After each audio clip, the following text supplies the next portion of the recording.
Assalamu alaikum dear students. Today our topic is wave motion and it covers the sections 10.4, 10.5 and 10.6 of your textbooks. So first we're going to see what exactly is wave motion. So wave motion is defined as the transmission of energy in a medium due to the oscillatory motion of the particles of the medium about their mean position is called the wave motion. Simply consider a ripple tank. We just have a tub full of water here and we just drop a stone into it. What happens? We will see some wave coming out of the central points. So how these waves are generated? What exactly are these waves? Does water particles exactly move outwards from the central position? We'll get to know it. Okay. Here is the diagram of the ripple produced in that tub. You can see these are the particles which were present in the tub, and during the oscillation they just started to move up and down.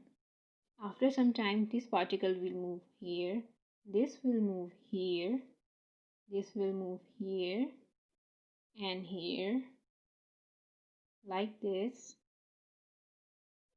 and here. So what will happen? We will get a new wave. So this shows that this wave is oscillating. It's moving. The particles are moving up and down, up and down, up and down to and fro continuously. Okay? But what we see is the particle won't move here or here or here, nowhere else, just up and down. Okay? So we get to know that the direction of motion of particles in this case is perpendicular to the direction of propagation of waves. What is the direction of propagation of waves?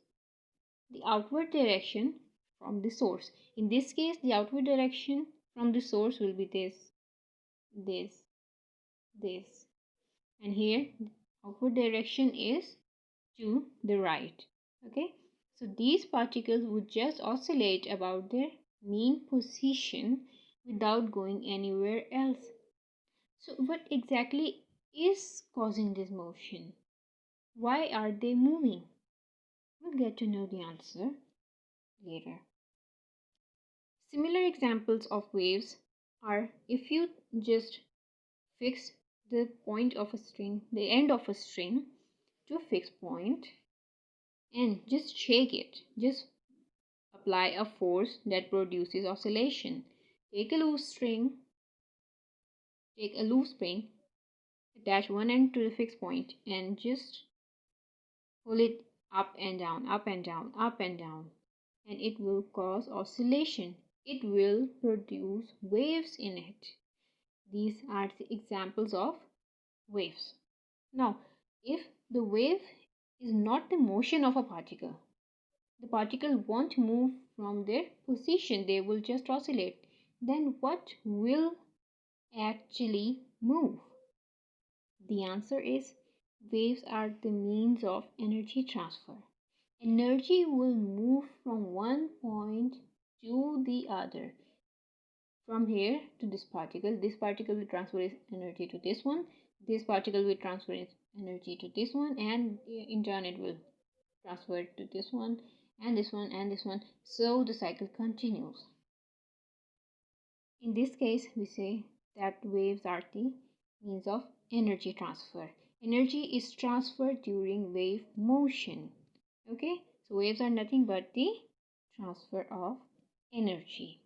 Now we get to see what exactly are the types of waves, how many waves can be produced, how many types of waves can be produced by different methods. Okay, so first we get to know what exactly is a transverse wave.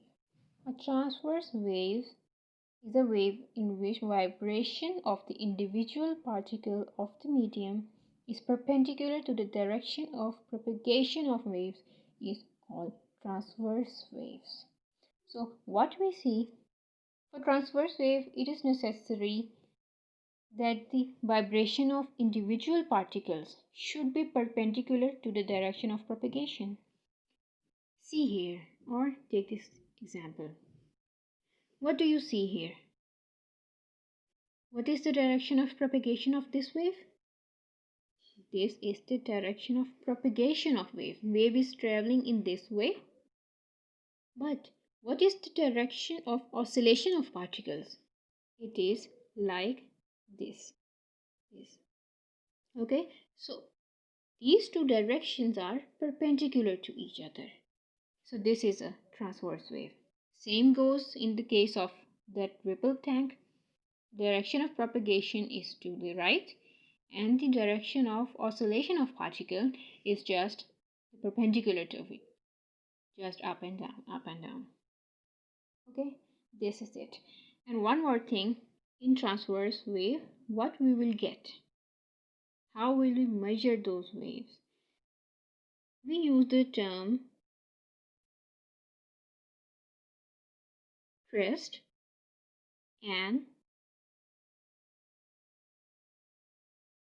trough.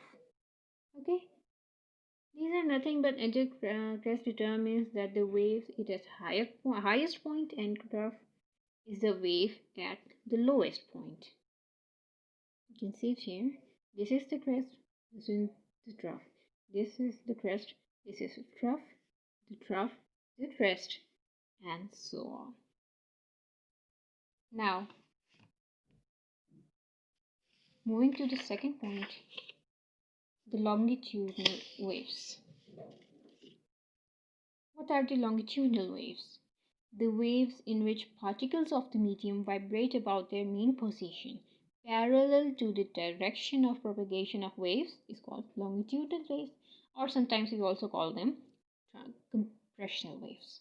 Okay, and the examples are waves produced in a spring, like we considered in our first lecture the mass attached to a spring. It was an example of longitudinal waves. Sound waves are also example of longitudinal waves.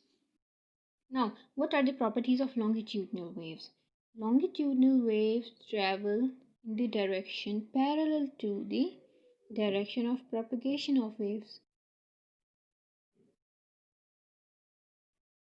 Here we consider a string. Okay, just attach a mass of to it to show that we will produce some force here. Okay, so now the direction of propagation of waves is again to the right, but what will be the direction of propagation of these particles?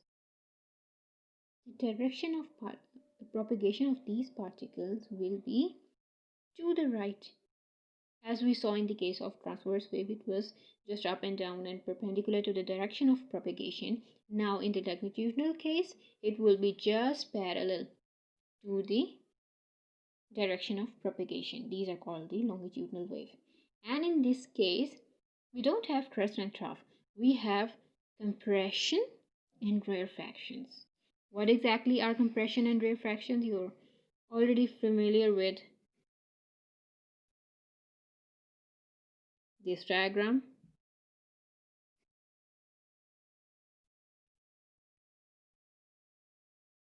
And this diagram.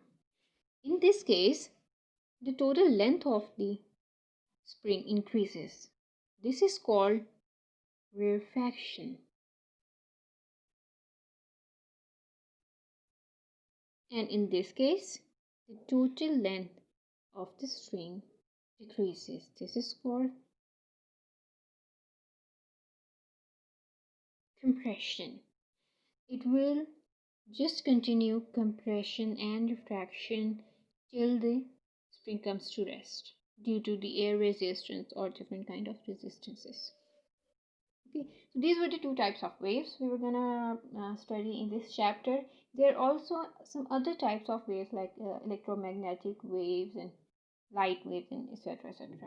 There are so many types, but here we're just gonna study longitudinal waves and transverse waves, which are the subtypes of mechanical waves. Thank you so much, students. Have a blessed day.